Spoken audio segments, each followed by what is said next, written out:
의사와 과학자들은 FDA가 승인한 계절성 독감 예방주사를 포함하여 인플루엔자 백신으로 종양에 주사하면 비활동적 종양을 활동성으로 만들어 암치료를 위한 면역요법으로 이루어질 수 있다는 사실을 발견했습니다. 면역계의 반응을 증가시키기 위해 종양의 미세환경을 변화시키는 것이 가장 최근의 체크포인트 억제 항체의 사용을 포함하여 수많은 연구 및 임상연구의 목표였습니다. 대부분의 환자는 비활동성 차가운 종양을 가지고 있습니다.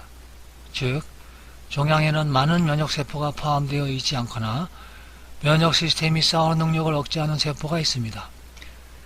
종양 내에서 면역세포를 증가시키면 비활성에서 활성으로, 즉 뜨거운 것으로 바뀔 수 있습니다. 뜨거운 종양은 치료에 대한 반응률이 높으며 이러한 종양을 가진 환자는 생존율이 향상되었습니다. 러시 유니버시티 메디컬 센터의 의사와 과학자들은 FDA 승인 계절성 독감 예방주사를 포함하여 인플루엔자 백신으로 종양에 주사하면 차가운 종양을 뜨겁게 만들어 암 치료를 위한 면역요법으로 이어질 수 있다는 사실을 발견했습니다. 이 연구 결과는 2019년 12월 30일에 국립과학원 논문집에 발표되었습니다. 현재 일부 면역요법은 살아있는 병원체를 항바이러스 치료법으로 사용하지만 이러한 치료법은 제한된 수의 환자 및 암 유형에만 지속되는 효과를 나타냈습니다. 또한 이런 바이러스를 유전자 조정하는 과정에서도 예상치 못한 좀비 바이러스나 최근 신종 바이러스가 출현하는 위험이 있어 위험성을 내포하므로 저희 개인적인 생각으로는 바람직하지 못하다고 생각합니다. 그래서 과학자들은 인플루엔자와 같은 병원체에 대한 강력한 면역 반응과 그 성분이 어떻게 종양에 대한 훨씬 약한 면역 반응을 향상시킬 수 있는지 이해하고 싶어 했습니다.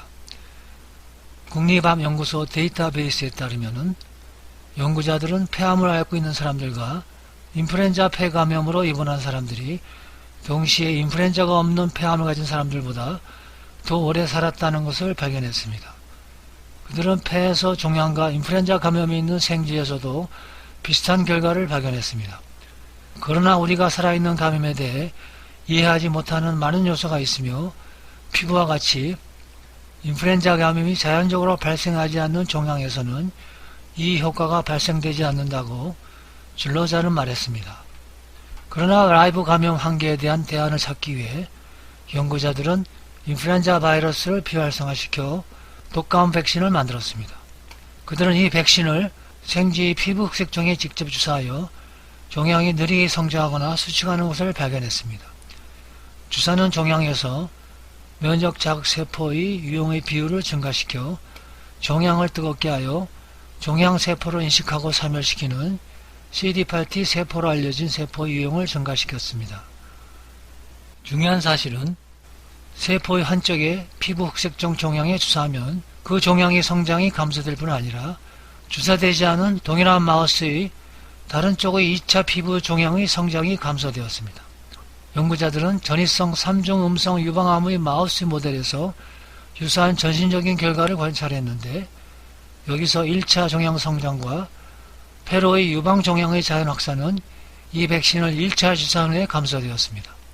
들로자 박사는 이 결과를 바탕으로 환자에게 하나의 종양에 인플루엔자 백신을 주사하여 다른 종양에도 면역 반응을 일으키기를 희망한다고 말했습니다.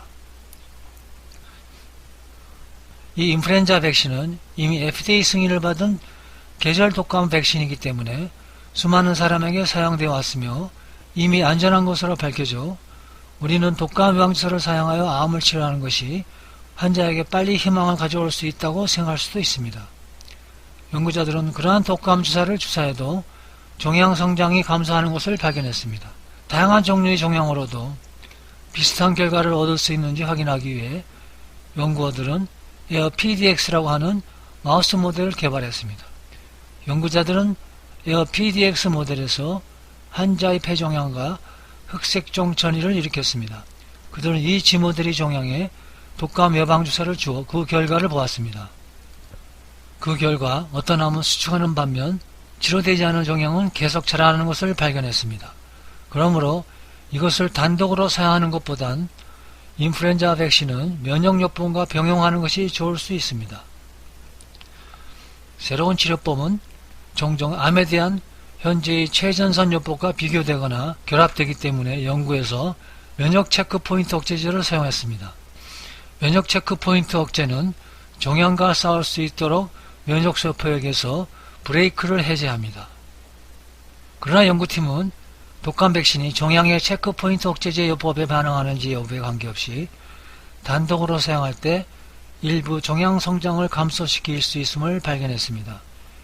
이 결과는 결국 다른 면역요법에 반응하는 환자와 반응하지 않은 환자 모두가 인플루엔자 백신을 종양에 주사함으로써 이익을 얻을 수 있으며 현재 면역요법에 대한 반응 환자 수를 증가시킬 수 있다고 말했습니다.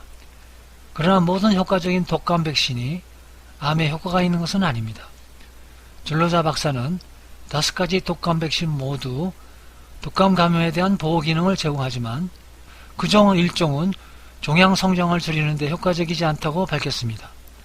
병원체의 종양을 퇴치하는 데 필요한 면역 반응의 주요 원리 사이 단절을 보여주었습니다. 또한 면역요법에 어떤 보조제가 포함되고 암을 치료하는 데 어떤 백신이 사용될 수 있는지에 대한 추가적인 고려가 필요하다고 강조했습니다. 이 연구에서는 2017년에서 2018년 독감 시즌에 5가지 독감 주사가 사용되었습니다. 4명은 종양 퇴치의 동일한 결과를 달성하는 데 효과적이었습니다. 합성 보조제를 사용한 독감 예방 주사는 항종양 효과가 없었으며 면역 보강제를 백신에서 제거하면 효과적이 되었습니다. 유사하게 면역 반응을 억제하여 다른 세포인 면역 조절 B세포를 유지하는 백신도 B세포가 제거되었을 때 백신 또한 효과적이 되었습니다. 줄로자 박사는 인간과 생쥐는 유전적으로 약 95%가 동일하기 때문에 이 접근법이 환자에게 효과가 있을 것으로 기대하고 있다고 말했습니다. 임상시험은 평균 4단계가 필요하며 완료하는 데 8에서 10년이 걸릴 수 있지만 계절 인플루엔자 백신은 FDA 승인을 받았기 때문에 이 연구의 임상시험은 상당히 짧을 수도 있습니다. 우리는 현재 다른 백신의 사용을 연구하고 있지만 계절성 인플루엔자 독감 예방주사는 안전하고 6개월 이상의 대부분의 암 환자에게 권장됩니다. 줄로자 박사는 독감 예방주사는 값이 싸고 FDA가 승인한 의약품이기 때문에 빠른 면역 가능성을 가지고 있다고 말했습니다.